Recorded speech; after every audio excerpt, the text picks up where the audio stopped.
সূর্য ডুবে গেলেই রাত শুরু হয়, এটাই ইসলাম। এখন 6টা থেকে আপনি এই 5টা পর্যন্ত সময়টাকে 3 ভাগে ভাগ করেন। শেষের অংশ ধরে নেন যে 1টা থেকে 5টা, কথার কথা আমি এস্টিমেট করলাম, এই সময়টুকুতে আল্লাহ রাব্বুল আলামিন কাছে নেমে আসে প্রথম আসমানে, অর্থাৎ তার রহমত নিকটবর্তী হয় এবং তিনি আহ্বান করতে থাকেন 3টা জিনিস। 1, কে আছো আমার কাছে কিছু চাইবে, যা চাইবে আমি তাই দিব।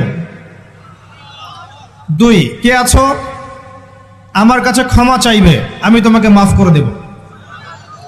3, কে আছো আমাকে ডাকবে, আমি তোমার ডাকে সাড়া দেব। মানে এই সময় আপনি যা চাইবেন ইনশাআল্লাহ, আপনার আকীদায় যদি শিরক না থাকে, আমলে যদি বেদাত না থাকে এবং আপনার রিজিক যদি হালাল হয়, ইনশাআল্লাহ তাআলা আপনার দোয়া কবুল করা হবে। আল্লাহ পাক প্রত্যেক রাতেই নেমে আসেন। তাহলে লাইলাতুল কদরকে এত স্পেসিফিকলি ইম্পর্টেন্স দেওয়ার কারণ কি? একটাই কারণ, মনে রাখবেন, লাইলাতুল কদরকে মর্যাদা মণ্ডিত করার এবং রমাদান মাসকে শ্রেষ্ঠ মাস মর্যাদা মণ্ডিত করার একটা কারণ, only one reason behind it, সেটা হচ্ছে এই মাসে এবং এই রাতে আল কোরআন নাজিল হয়েছে। কথা কি বুঝতে পারছেন? কোরআন নাজিলের কারণেই এই মাসটা মহামান্বিত।